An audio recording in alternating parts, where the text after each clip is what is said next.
Please be seated.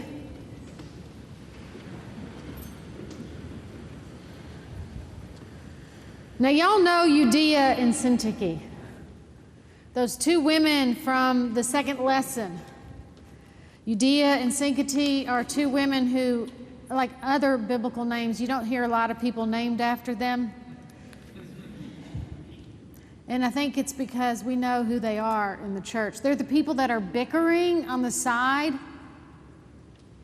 And Paul's praying for there to be peace in this church. And the interesting thing is he's writing from prison, saying, can we not all get along? Can we do this work together? He doesn't know whether he's going to live or die. And he has these words of praise and this hope of community. And he has this urgent desire for us to work together in love. In the Gospel of Matthew, we have been learning about what does it mean to be a church together in love. It's not just like it says in the other epistles about, patient and kindness and slow to anger. There's this powerful way that we can love and be together. So the Gospel of Matthew has spent the last 10 chapters. If you want a Bible study for this fall, read Matthew 15 through 25 about what it means to be a loving church. It's his plea. It's what the calling is for us. It's the only time in all four Gospels, and it's used twice, the word church.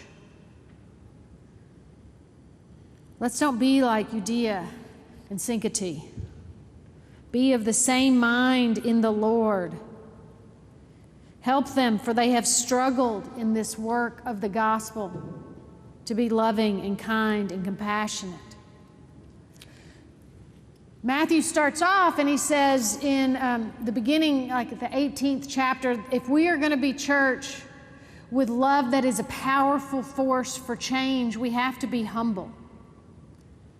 And he gives the story about the first being last. And then he goes on to say, if we want to be a church about loving, not only do we need to be humble, we need to understand the power of community. What we bind on earth is bound in heaven.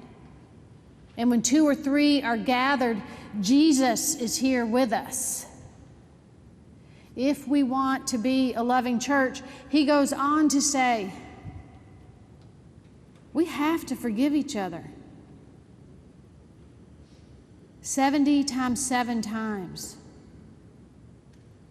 Now, I've been married 35 years, and I was like, I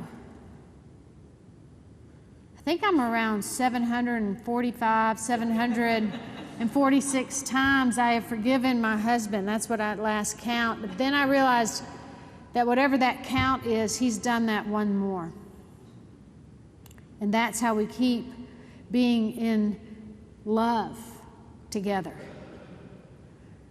Then he says, not only do you have to be humble and communal and forgiving, you need to be surrendering. We have to be a church that surrenders, which feels crazy.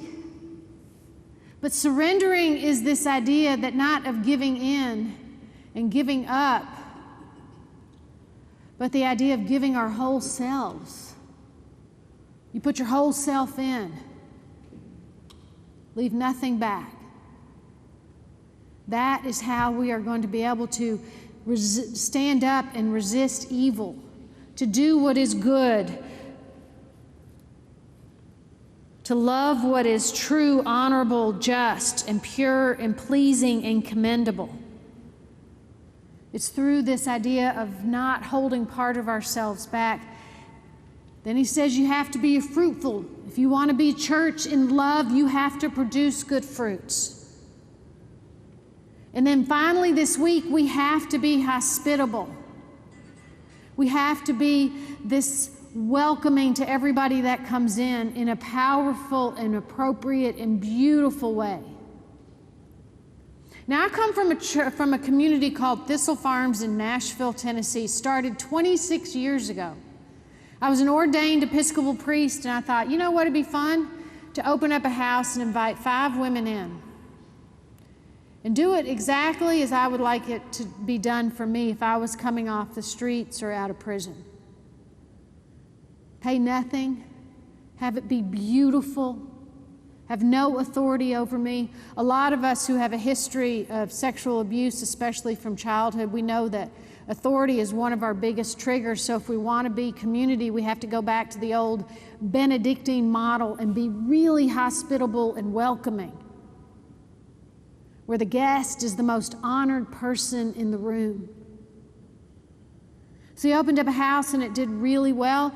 We opened up more houses. We started this justice enterprise rooted in the idea that poverty is part of the violence and vulnerability of women who are on the streets. And we grew and we grew, started a national network, a global enterprise,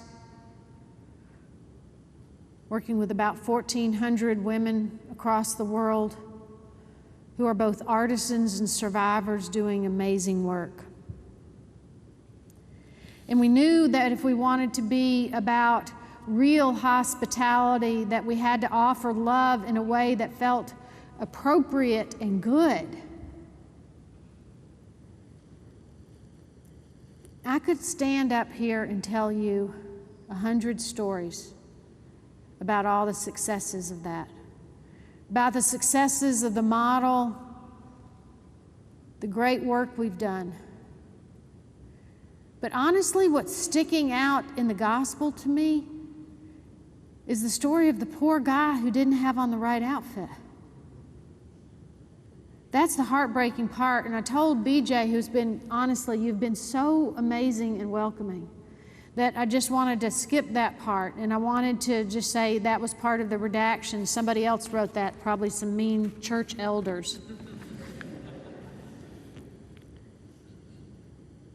But I know people who haven't been welcomed into the banquet for a lot of reasons, good and bad, whether, for the sake of the safety of the rest of the community or whatever reason you put in. I've met people over and over again over decades who have been cast out with the gnashing of teeth.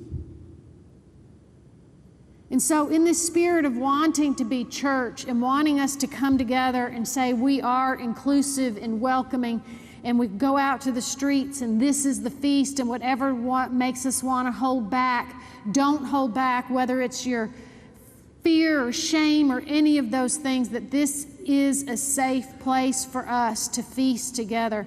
I want to tell you about the story of Peggy Sue. I met Peggy Sue early on into this work when I still knew that I didn't know enough. This whole idea of healing, it's called an art and a practice because we don't know what we're doing, right? So Peggy Sue, I met her when she was chained to a bed at General Hospital in Nashville, Tennessee. She had been released from the prison because she was dying, so she weighed about 85 pounds. So she had a feeding tube in and was shackled to the bed. And she told me that she was born into a Baptist family and she had studied Scripture. She was also horribly abused and cast out to the streets. She had pulled together enough sobriety to learn how to be a baker. With a whole world that felt like it had landed on her back and almost broke her. She talked about the effects of generational trauma and abuse and racism and poverty in the South. When we visited, I went back for days. She was just longed for home. She never got to come into the Magdalene community, and she died. She died in state custody, longing for home, longing for the feast. No one claimed her body, so we took it in a cardboard box. And we gathered with 3 or 4 of us to do a funeral. I was like, this is it. This is the worst the world has to offer. And the end of it is a cardboard box with 3 or 4 people who know very little about you. I was like, we'll just do what we do, right? You sing a song, You offer a prayer, I'll say some nice words. And so we stood with the cardboard box, and I said, the Lord be with you. And then no one spoke. No one could speak because love was so thick in that space that when there is nothing else, love rushes in. I have never felt the presence of love in a space like that in my life. That if there is a chariot that swoops down, it is for the people who have been wailing and gnashing their teeth that couldn't find their place at the banquet. If there is a chariot, it's for the people who long for a feast. I will always be grateful to her because she has taught me very clearly that no matter how hard it is in this world with these horrible polarizing politics, in this incredibly uncertain economic times, and these devastating wars, and more women left in refugee camps around the world that are subject to trafficking, that are living their most vulnerable, hard spaces, that love is present there. And because love is present there, there is church there. We have plenty to be humble about. We have plenty to be grateful for. We have plenty to celebrate. We have plenty to give thanks over that can bear good fruit. We are beggars. We all have at one point or another been left outside. A church without beggars is just a museum. So we give thanks in that space in our lives when we've known that God still welcomes us in with a rush of love. I pray that we continue to be church in the most powerful way by loving one another with radical hospitality.